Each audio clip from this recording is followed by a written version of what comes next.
ভারতের নানা জায়গায় বাংলাদেশ বিরোধী নানা কর্মকাণ্ড ঘটেছে গতকাল।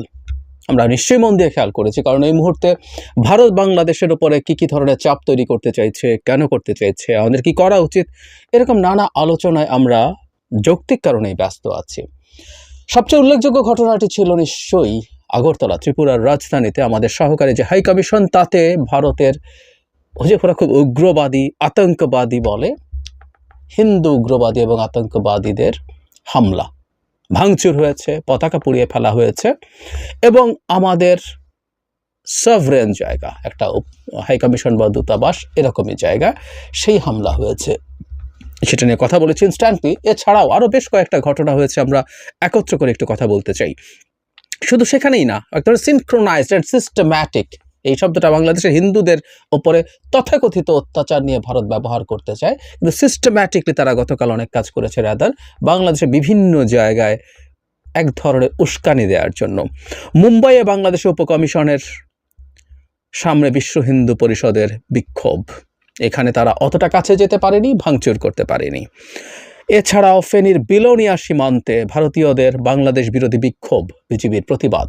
সীমান্তের কাছে বেশ কিছু লোকজন একত্র হয়ে তারা উচ্চস্বরে মাইকে আমাদের গালাগাল করে, প্রধান উপদেষ্টা, সরকার, দেশ সবাইকে।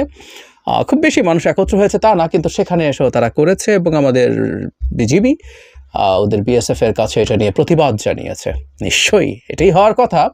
এটা শেখ হাসিনার বাংলাদেশ না, একেবারে কৃতদাস কোনো মানসিকতা বাংলাদেশের কোনো সরকারের ভবিষ্যৎ আর থাকা চলবে না। বাংলাদেশে আলু পেঁয়াজ বন্ধ করে দেওয়া হবে, শুভেন্দু অধিকারী, মানে খুব বিষয় না, তিনি বলছেন। একটু যদি দেখি, আজকে সিনেমা ট্রেলার দেখিয়ে গেলাম, বাংলাদেশের হিন্দুদের ওপর অত্যাচার বন্ধ না হলে এবং চিন্ময় কৃষ্ণ দাস মুক্তি না পেলে 5 দিন স্থলবন্দর বন্ধ থাকবে। এরপর 2025 সালে লাগাতার বন্ধ করে দেওয়া হবে। আলু পেঁয়াজ কী করে যায় তা আমরা দেখব। এখানে তিনি এমন একটা দাবি জানিয়েছেন যেটা সারপ্রাইজিংলি অনেকের কাছে রেজোনেট করেছে মমতা ব্যানার্জির কাছে। ওটাই সবচেয়ে বেশি আলোচনার বিষয় ছিল। আমি সেই বিষয়ে আসব, যেটা তিনিও বলেছেন। তারপর তিনি অন্যান্য কথাবার্তা তার চলছে এবং কোনো একটা জায়গায় যেন বলছেন যে কলকাতায় যত আবর্জনা হয় সেটা দিলে বাংলাদেশ নাকি ভেসে যাবে। মানে বাংলাদেশে, মানে কলকাতায় এত আবর্জনা তৈরি হয় কেন আমরা জানি না। যাই হোক, ভারতের করিমগঞ্জে বিক্ষোভকারীদের বাধায় জকিগঞ্জ দিয়ে পণ্য আসা বন্ধ। খেয়াল করি আমরা, বাংলাদেশের সাথে বিভিন্ন বর্ডারে জিনিসগুলো আটকে দেওয়ার কথাবার্তা হচ্ছিল এবং সেই ধরনের পরিস্থিতি তৈরি হয়েছে। ভারতের শ্রীভূমির সীমান্তে সনাতনী ঐক্যমঞ্চ নামের একটি সংগঠনের বাধার মুখে বাংলাদেশের ব্যবসায়ীরা আমদানি করা পণ্য দেশে নিয়ে আসতে পারছেন না। আজ সোমবার সকালে কিছু কমলা সিলেটের জকিগঞ্জ রেল স্টেশন দিয়ে বাংলাদেশে এলেও পরে আন্দোলনকারী সংগঠনটির বাধার মুখে আর কোনো পণ্য আসেনি। এখানে কিছু লোকজন একত্র হয়ে এমনকি বাংলাদেশে ঢোকার চেষ্টা করেছে। এই ধরনের আলোচনা আমরা বিভিন্ন জায়গায় দেখেছি। সবচেয়ে গুরুত্বপূর্ণ যে উক্তিটি সেটা হচ্ছে, আমরা জানি, সেটা হলো মমতা ব্যানার্জি যা বলেছেন সেটা। মমতা ব্যানার্জি কি বলেছেন আমাদের সামনে এর মধ্যেই এসছে। তিনি শান্তিরক্ষী বাহিনী বাংলাদেশে মোতায়েন করতে চাইছেন, চাইতেই পারেন, কিন্তু চেয়েছেন উনি কি বলেছেন আমি এক্স্যাক্টলি একটু পড়ি।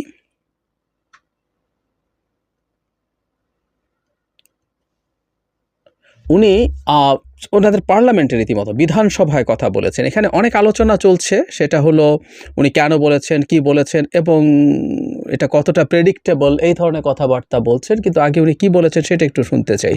পশ্চিমবঙ্গের মুখ্যমন্ত্রী মমতা বন্দ্যোপাধ্যায় বাংলাদেশের সংখ্যালঘুদের উপর নির্যাতনের প্রসঙ্গে কড়া অবস্থান নিয়েছেন। সোমবার পশ্চিমবঙ্গ বিধানসভায় তিনি বলেছেন, আমাদের প্রস্তাব কেন্দ্র রাষ্ট্রপুঞ্জের কাছে বাংলাদেশের শান্তি সেনা পাঠানোর আর্জি জানাক।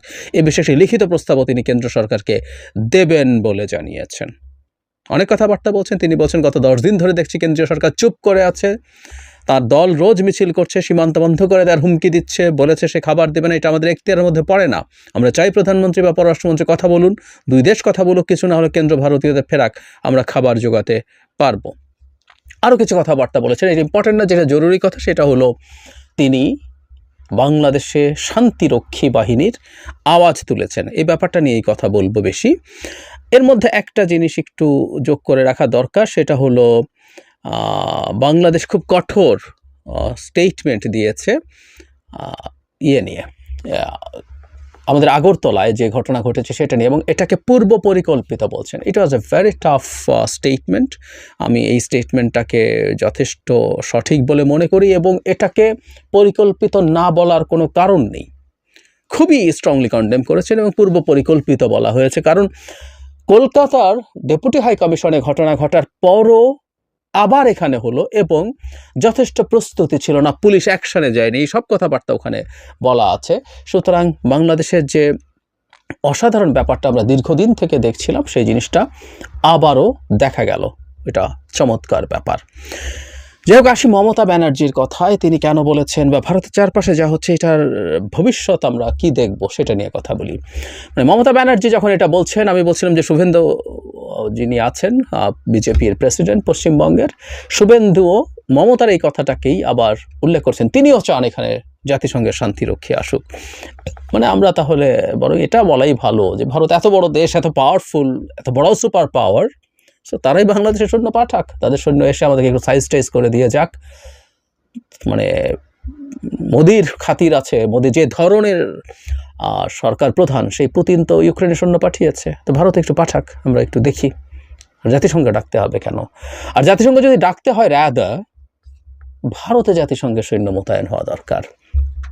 মণিপুরে কি অসভ্যতা, বর্বরতা হচ্ছে দিনের পর দিন, মাসের পর মাস, সেখানে জাতিসংঘের বাহিনী মোতায়েন হওয়া দরকার। কাশ্মীরে তো দশকের পর দশক ধরে চলছে, সেখানে বাহিনী মোতায়েন হওয়া দরকার। ইভেন উত্তরপ্রদেশে মুসলমানদের উপরে যা হচ্ছে, আরও বহু জায়গায় অনেক বেশি হয়েছে উত্তরপ্রদেশে, সেখানে হওয়া দরকার। জাতিসংঘের বাহিনী যদি সত্যিকারে যেতে হয়, আমি দেখলাম ফেসবুকে কেউ আবার এটা নিয়ে ফান করে বলছেন, ওখানে সৈন্য যদি মোতায়েন হয়, যেহেতু আমরা জাতিসংঘে অনেক বেশি সৈন্য পাঠাই, আমরাও ওখানে একটু বেশি সৈন্য দিতে প্রস্তুত আছি। জোকস অ্যাপার্ট, ভারতের রাজনীতির, অভ্যন্তরীণ রাজনীতির প্রেক্ষাপটটা বিজেপি ওই জায়গায় নিয়ে গেছে, এবং তাদের মিডিয়াকে দিয়ে তারা এমন প্রোপাগ্যান্ডা তৈরি করেছে যে সাধারণ মানুষের মধ্যে বাংলাদেশকে নিয়ে মারাত্মক মিথ্যে পারসেপশন তৈরি হয়েছে। এখানে হিন্দুরা টিকে থাকতে পারছে না, তাদের জীবন শেষ হয়ে গেছে, তাদের সম্পদের উপর হামলা হচ্ছে, মেয়েরা রেপড হচ্ছেন, নানা রকম ন্যারেটিভ ছড়িয়ে পড়েছে। ফলে যেটা ঘটে, এটাই অনিবার্য ছিল হয়তো। গতকাল সকালে আমি যে ভিডিওটা দিয়েছি, সেখানে আমি এই কথাটা খুব স্পষ্টভাবে বলেছি, এই ধরনের হিন্দুত্ববাদী আইডেন্টিটি পলিটিক্সকে যখন বিজেপি মারাত্মকভাবে ব্যবহার করতে শুরু করবে, অন্যান্য দলগুলোর জন্য তখন একটা প্রশ্ন তৈরি হবে, সামনে একটা অপশন নিতে হবে তাকে, যে আমি কি এর গায়ে, মানে জোয়ারে গা ভাসাবো, নাকি আমি অন্য কিছু করব। দুঃখজনকভাবে মমতা ব্যানার্জি ওই জোয়ারেই গা ভাসালেন। উনি যেহেতু পশ্চিমবঙ্গের শুভেন্দু মারাত্মক অ্যান্টি বাংলাদেশ রাজনীতি করছেন, উনি হয়তো হাওয়া বুঝতে পারছেন। মমতার কথা বলছি যে অবস্থান না নিলে তার রাজনীতি খুব টিকে থাকবে না, কিন্তু অত্যন্ত বিভৎস ভয়ঙ্কর একটা কথা বলেছেন। অভ্যন্তরীণ রাজনীতির জন্য হলেও এরকম কথা কেউ বলতে পারে না।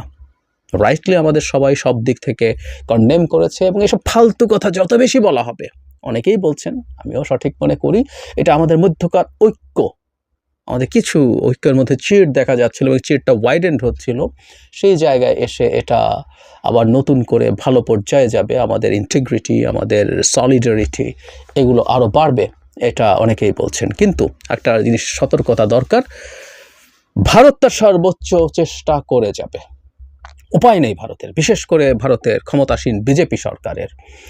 বিজেপি সরকার গত নির্বাচনে হিন্দুত্ববাদকে সিরিয়াসলি সামনে এনে রীতিমতো বাবরি মসজিদের জায়গায় রাম মন্দির তৈরি করে সে আধা খ্যাচড়াভাবে উদ্বোধন করে, আমাদের মনে আছে নিশ্চয়ই, তাদের সবচেয়ে বড় প্রিস্টরা আসেননি, কারণ এই অসমাপ্ত মন্দিরে প্রাণ প্রতিষ্ঠা, দেবতার প্রাণ প্রতিষ্ঠা করা যায় না। তারপরে তারা করেছে নির্বাচনকে সামনে রেখে, এবং এক অর্থে ভরাডুবি হয়েছে নির্বাচনে, যদিও তারা ক্ষমতায় আছে।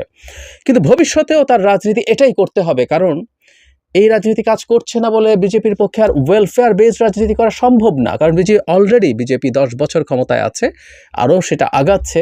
সে ওয়েলফেয়ারের কথা বলতে গেলে জনগণ প্রশ্ন করবে, বিরোধীরা বলে, তুমি তো 10 বছর ক্ষমতা আছো, তুমি কি করেছো? ফলে বিজেপিকে তার এই হিন্দুত্ববাদী রাজনীতিকে আরও সুর চড়াতে হবে। তার অভ্যন্তরীণ রাজনীতির জন্য। লোকসভা নির্বাচন দূরে আছে, কিন্তু বহু জায়গায় বিধানসভা নির্বাচন হচ্ছে। পশ্চিমবঙ্গে সেটা 26 সালে মার্চ এপ্রিলে হবে, খুব বেশি দূরে না। এরকম বিভিন্ন সময় বিভিন্ন দিকে চলতে থাকবে। ফলে হিন্দুদের রক্ষাকর্তা হিসেবে বিজেপি সামনে আসতে চেয়েছে। একটা কথা আমাদের মনে রাখা দরকার, এই টর্চার যত হবে, হিন্দুরা অত্যাচারিত হচ্ছে, হিন্দুরা বিপদগ্রস্ত আছে, সেটা হলেই তার রক্ষাকর্তা হওয়ার প্রশ্ন আসে। সুতরাং মানুষের হিন্দুরা অত্যাচারিত বিপদগ্রস্ত হোক না হোক, তারা ডিসইনফরমেশন দিয়ে সেটা করবে এবং কিছু ঘটনা ঘটিয়ে সেটা অ্যাস্টাবলিশ করার চেষ্টা করবে। সুতরাং সামনে এই বয়ানটা আসবে, এভাবে চাপ তৈরি করার মাধ্যমে তার ডোমেস্টিক পলিটিক্স তো ভালো হবেই। সে ডক্টর ইউনূস সরকারের উপরে চাপ তৈরি করে যদি তার পতন ঘটিয়ে দিতে পারে, তাহলে তার পরাজিত হয়েছেন যার হাতে, সেই সরকারের পতন তাকে শান্তি দেবে। শেখ হাসিনা ফিরে আসছে না, অন্য কেউ, অন্য কিছু হলো, সেটাও তাকে প্রাথমিক একটা তৃপ্তি দেবে, তার একটা সাফল্য হিসাবে দেখা দেবে। আর সেটাও যদি না হয়, চাপের ফলে ডক্টর ইউনূস কাবু হয়ে যাবেন। এটা করে তারা বাংলাদেশের কাছ থেকে আরও কিছু লেভারেজ নিতে চাইবেন। আমরা খেয়াল করছি সরকার কিছুদিনের আগেই, 2 দিন আগেই সম্ভবত দেখেছি যে তাদের ফাইবার অপটিক কেবলের ট্রানজিট বাংলাদেশের উপর দিয়ে কেবলটা নিয়ে যেতে চেয়েছিল, বাংলাদেশ ডিনাই করেছে। সুতরাং চাপ দিয়ে যদি দুর্বল করে ফেলা যায়, তাহলে ডক্টর ইউনূস কমপ্লাই করবেন, অনেক কিছুতে রাজি হবেন, এটা ভাবছেন হয়তো তারা। সর্বোপরি তাদের ইগো, মানে একেবারে ব্যক্তির মতো, তুচ্ছ একজন মানুষের মতো ইগো দ্বারা ড্রেভেন হচ্ছে ভারত। এটা আমরা বহুদিন থেকে দেখছি। তার পতন, শেখ হাসিনার পতনের সাথে তারও পতন হয়েছে, তার ফরেন পলিসির পতন হয়েছে সে ইগোকে স্যাটিসফাই করার জন্য। সো এই সবগুলো কারণ যদি আমরা একত্র করি, তাতে আমরা বুঝি এই ঘটনাগুলোর ইন্টেন্সিটি সামনে বাড়বে। তবে তার ঘটানো ঘটনাগুলো কিন্তু তার জন্য খুব সোজা না। এই যে ভারতের অভ্যন্তরে আমাদের একটা সহকারী হাই কমিশনে হামলা হয়েছে, যেটা একটা সার্বভৌমত্বে আঘাত করার মতো।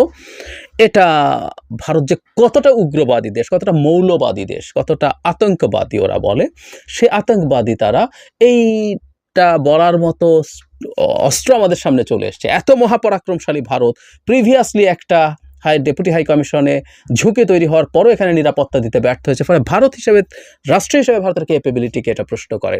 আর যদি ভারত ইন্টেনশনালি করে থাকে, সেটাও ভয়ঙ্কর, মানে তার ইনক্যাপেবিলিটিও প্রবলেম্যাটিক, আর ইচ্ছা করে করেছে, এটা আরও ভয়ঙ্কর। সো এরকম ঘটনা যত ভারতের ভেতরে ঘটবে, সেটা আমাদের হাতেও বেশ কিছু অস্ত্র তুলে দেবে।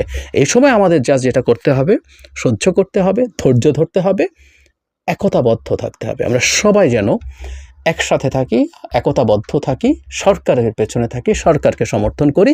নিজেদের মধ্যে পাল্টাপাল্টি যেসব অভিযোগ, হুমকি শুরু হয়েছিল, পাল্টা ট্যাগিং, সেগুলো যাতে আপাতত অন্তত আমরা বন্ধ রেখে এই সময়টা লড়াই করার চেষ্টা করি। আমি আগের একটা ভিডিওতে বলেছিলাম, শান্ত থাকা। আমরা মিছিল করব, প্রতিবাদ করব, ফেসবুকে লিখব, আমাদের সলিডারিটি দেখাবো, কিন্তু জরুরি কথা হচ্ছে আমরা শান্ত থাকবো। আমরা পাল্টা কোনো আক্রমণাত্মক আচরণ, ভারতের কোনো স্থাপনা, ভারতের পতাকাকে পদদলিত করার মতো ঘটনা ঘটেছে, বা অনেকেই এটাকে আমরা ডিনাউন্স করেছি। এটা অন্যায় হয়েছে, এটা ভুল হয়েছে, আমরা এমন কিছু করব না। এবং অবশ্যই আমাদের হিন্দু ভাই বোনদের প্রতি কোনো রকম হুমকি তৈরি হয়, তাদের ব্যক্তিগত জীবনের ওপরে, তাদের প্রতিষ্ঠানের ওপরে, তাদের উপাসনালয়ের উপরে কোথাও যেন কিছু না হয়, এই সব কিছু আমরা খেয়াল রাখবো। আমরা উতরে যাব, আমি বিশ্বাস করি।